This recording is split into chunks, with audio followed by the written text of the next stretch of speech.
Well, hello. How you doing? How's it bees? Welcome once again to another edition of that prime time on YT TV Pro Football Chat. I am your resident pigskin prophet, your host, Freddie Football. Welcome once again to another segment of Pro Football Chat. Today, going to discuss a little bit of NFL news, and we're going to take an inside look at the secondary league that's been brought back after some 30 years, the USFL. But first, the NFL news. Let's talk about first Super Bowl champion, Los Angeles Rams wide receiver, standout wide receiver Odell Beckham and the Rams have a mutual interest in striking a deal for a new contract. He had an ACL injury, of course. He got hurt in the Super Bowl, and we don't know the timetable for Odell Beckham, ODB. I'm thinking somebody else. Excuse me. Odell Beckham, OBJ. Odell Beckham's timetable.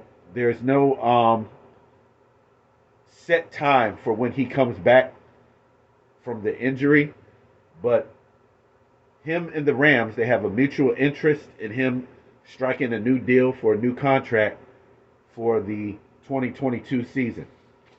Quarterback Jimmy Garoppolo, other news, quarterback San Francisco 49ers, requiring shoulder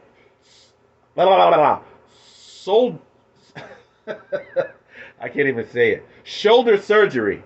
He's requiring shoulder surgery. Wow, Sally sells seas down by the seashore. Sally sells seashores. Sally sells shells down by the seashore. Jimmy Garoppolo is requiring shoulder surgery, and that will definitely have an impact on his value to be traded this offseason. There's been many talks of the 49ers possibly putting up their quarterback for a trade.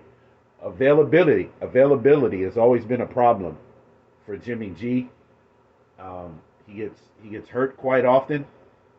So with this shoulder surgery coming up, he should be able to throw the ball sometime in early July, and he should be ready for the start of the regular season.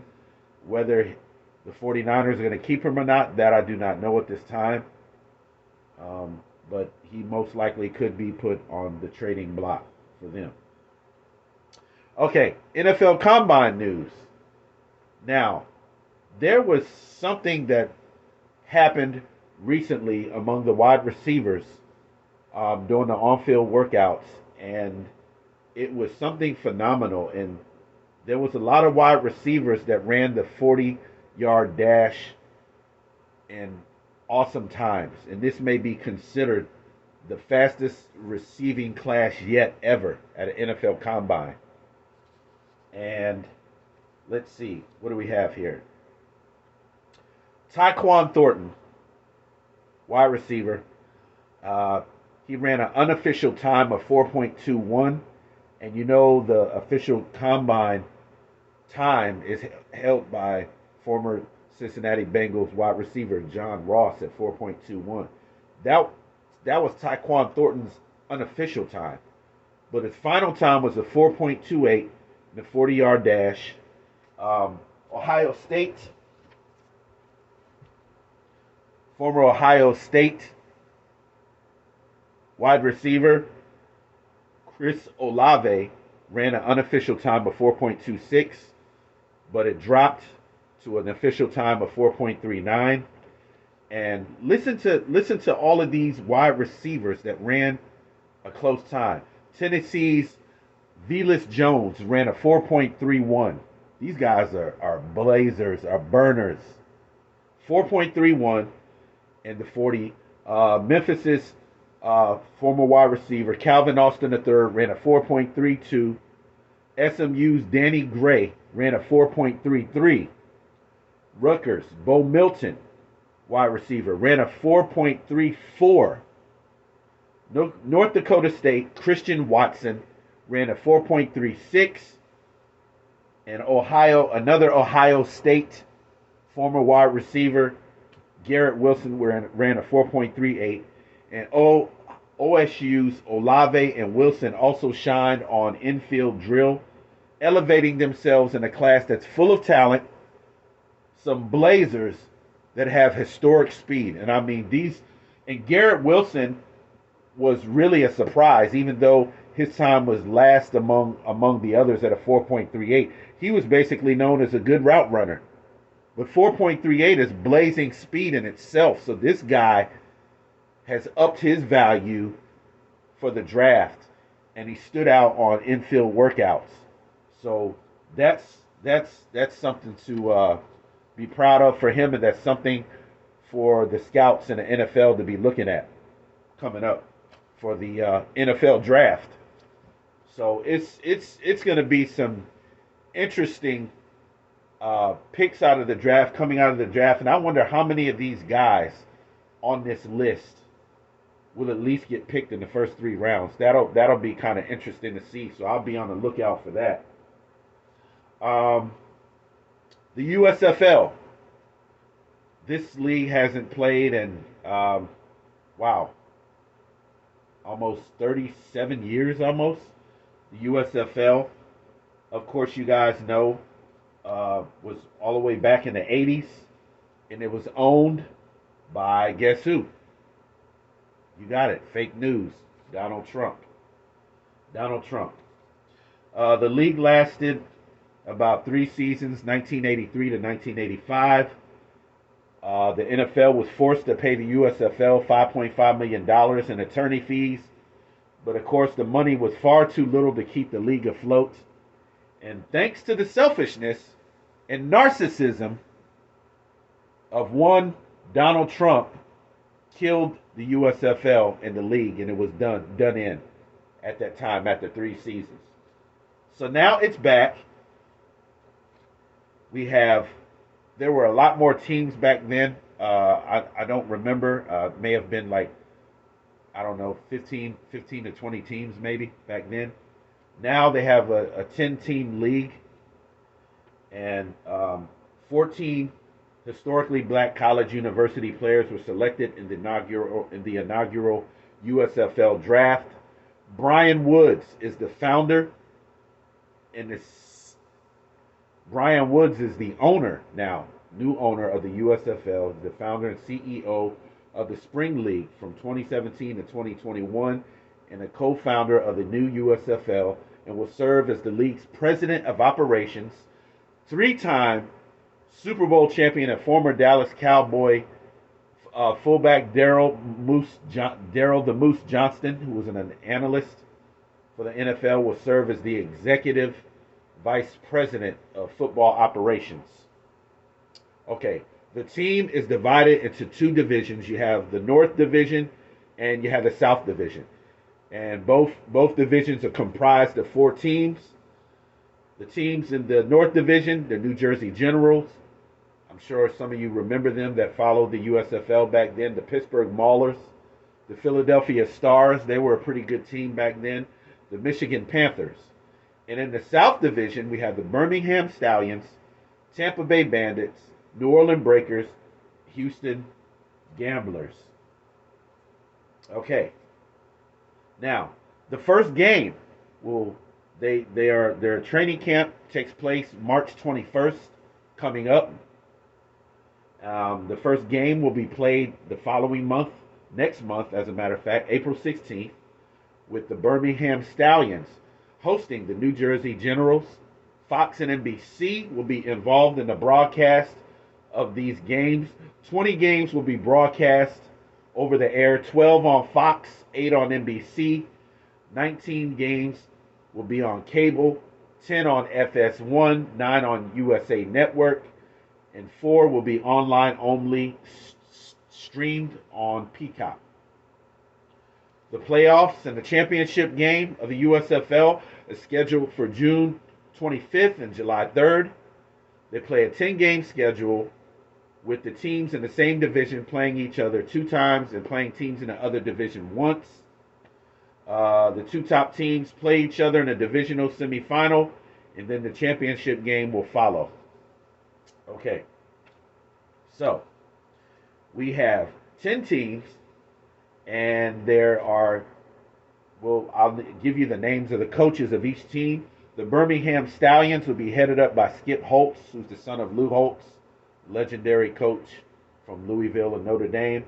Houston Gamblers have Kevin Sumlin, who was once the coach of the Houston Cougars and the Texas A&M Aggies. He will now head up the Houston Gamblers, so that'll be pretty interesting to see him. New Orleans Breakers head coach Larry Fedora.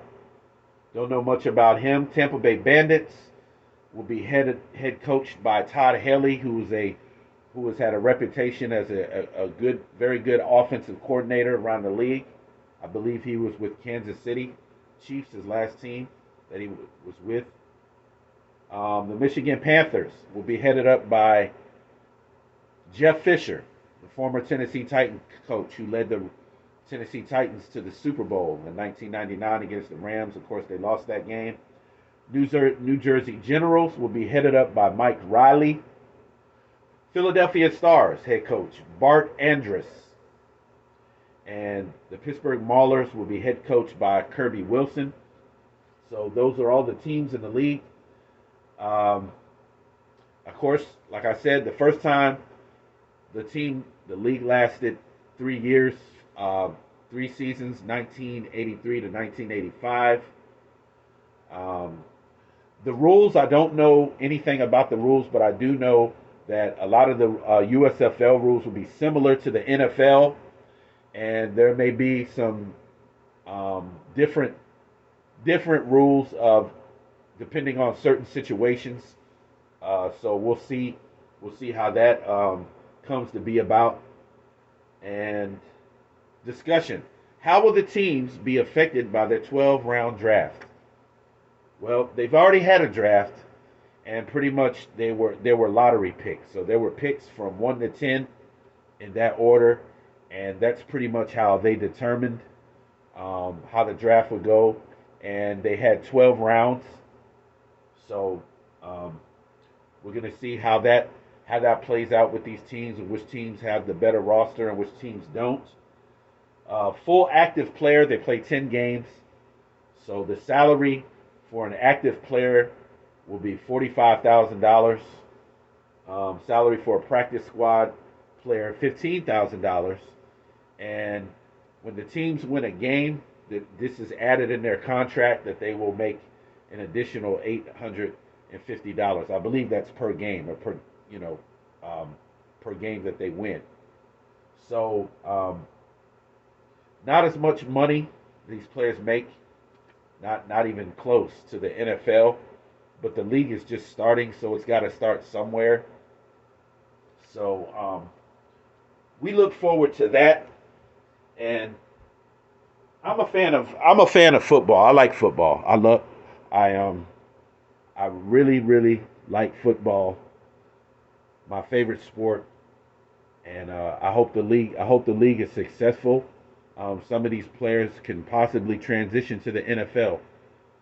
There were some college players coming out of college that were drafted in the USFL. So that's going to see how that turns out. So money-wise, they're going to need an incredible hawk effort. I mean, they're going to have to, starting off as David Banner, and then they're going to have to transform into the beast, into the hawk, to make it. Meaning that it's going to take a lot of green. It's going to take a lot of money to keep it funded and to keep players happy, because eventually they're going to want to get paid more, of course. So we'll see how that goes. I'm looking forward to the USFL. It's before the NFL, so I always want to be entertained by football. So this will be good. If you're not a fan of it, so be it. Everybody likes what they like, and I'm looking forward to the rest of this scouting combine, the NFL, to see how that goes, and I'm really looking forward to the NFL draft, which will be next month. So we'll have that. So on our next show, we'll talk more more NFL news, more about the combine. If there's anything that you would like to discuss, please drop it in the comments. Hit the subscribe button. Tell somebody, join football chat.